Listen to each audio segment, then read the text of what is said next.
नमस्ते। ट्रेडिंग की दुनिया में सबका स्वागत है। आज हम बात करेंगे उन छिपी सच्चाइयों की जो अक्सर पर्दे के पीछे रहती हैं। और हाँ, ये भी समझेंगे कि इस खेल में कामयाब होने के लिए आखिर किस तरह की सोच, किस तरह की मानसिकता की जरूरत होती है। तो चलिए बिना देर किए शुरू करते हैं। ये सवाल तो हम सबके मन में आता ही है ना? आखिर क्यों इतने लोग ट्रेडिंग की तरफ खींचे चले आते हैं? देखिए, फाइनेंशियल फ्रीडम का सपना, अपना बॉस खुद बनने की चाहत, यही वो बातें हैं जो लाखों करोड़ों लोगों को बाजार की तरफ खींचती हैं। पर सवाल ये है कि क्या ये सपना सच में उतना ही आसान है जितना हमें दिखाया जाता है? तो चलिए एक ऐसी सच्चाई से शुरू करते हैं जो शायद थोड़ी चौंकाने वाली हो। ये जो नंबर स्क्रीन पर है, ये रिटेल ट्रेडर्स की दुनिया का एक बहुत बड़ा और कड़वा सच बताता है। 90%। जी हाँ, इस नंबर को बस दिमाग में रखिएगा क्योंकि ये बहुत बहुत जरूरी है। और अब जानते हैं इस 90% के पीछे का पूरा नियम। इसे कहते हैं 90-90-90 रूल। यानी 90% रिटेल ट्रेडर्स 90 दिनों के अंदर ही अपना 90% पैसा गंवा देते हैं। सोचिए जरा। और ये कोई इत्तेफाक नहीं है, बिल्कुल नहीं।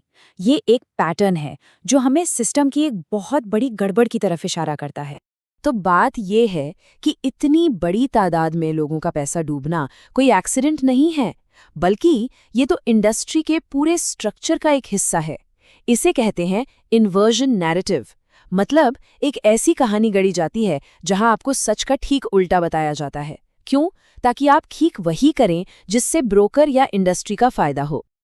और यहीं पर प्रोफेशनल और रिटेल ट्रेडर की सोच का फर्क साफ साफ नजर आता है।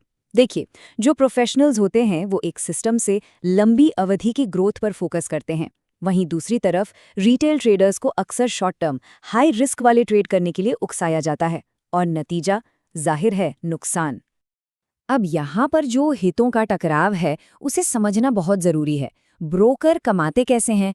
4 तरीके हैं मोटे तौर पर: स्प्रेड्स, कमीशन, फाइनेंसिंग और सबसे जरूरी चौथा तरीका है ओटीसी गेन। इसका सीधा सा मतलब है कि जब आप पैसा खोते हैं तो वो पैसा कमाते हैं। जी हाँ, कई मामलों में उनका मुनाफा सीधा सीधा ट्रेडर के नुकसान पर टिका होता है। तो इस पूरी बात का सार क्या है? यही कि ये जो इन्वर्जन नैरेटिव है, इसे बनाया ही इसीलिए गया है ताकि आपको गुमराह किया जा सके। ये आपको यकीन दिलाता है कि अरे बस बार बार ट्रेड करो, बड़े बड़े वॉल्यूम में ट्रेड करो, यही कामयाबी का रास्ता है। जबकि सच तो ये है कि इससे सिर्फ और सिर्फ ब्रोकर की जेबें भरती हैं।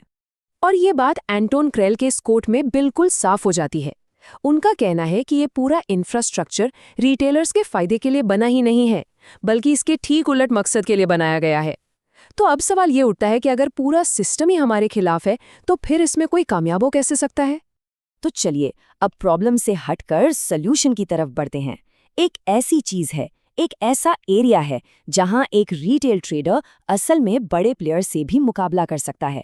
और यकीन मानिए, ये वो चीज नहीं है जिसके बारे में ज्यादातर लोग सोचते हैं। देखिए, ज्यादातर लोग अपना पूरा जोर लगा देते हैं फंडामेंटल और टेक्निकल एनालिसिस पर, और ये जरूरी भी है। लेकिन कहानी यहीं खत्म नहीं होती। एक तीसरा और सबसे सबसे जरूरी पिलर है मेंटल एनालिसिस। जी हाँ, मानसिक विश्लेषण। और यही यही वो असली गेम चेंजर है जो कामयाब और नाकामयाब ट्रेडर्स के बीच का फर्क तय करता है। तो ये मेंटल एनालिसिस है क्या चीज़? यही आपकी असली एज है, आपकी असली बढ़त। इसका लेना देना बाजार की भविष्यवाणी करने से नहीं है, बल्कि खुद पर, अपनी साइकोलॉजी पर कंट्रोल पाने से है।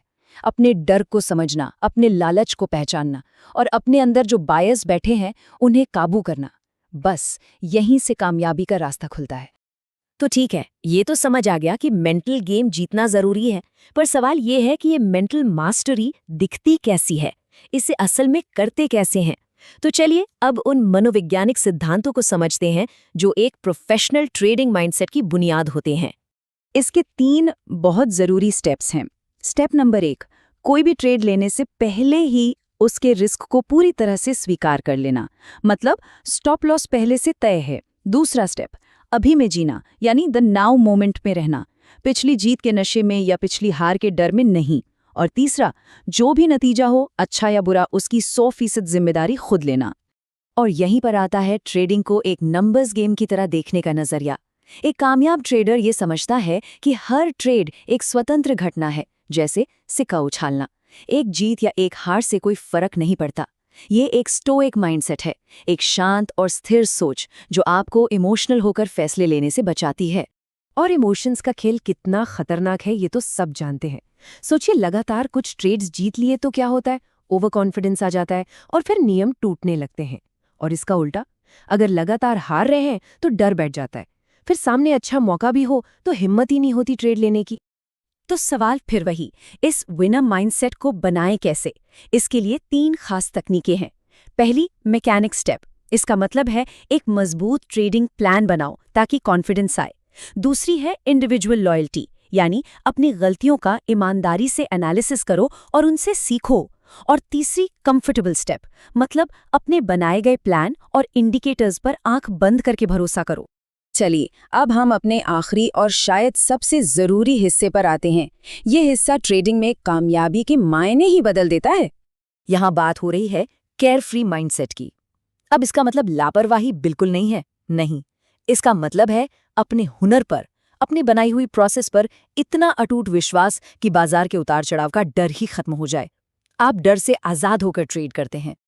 और ये सोच आती है अच्छी आदतों से, जैसे कि अगर कोई ट्रेड आपके हक में नहीं जा रहा तो बिना इमोशनल हुए उससे बाहर निकल जाना, फोकस सिर्फ और सिर्फ अभी के मौके पर रखना और एक प्रोफेशनल रूटीन को सख्ती से फॉलो करना।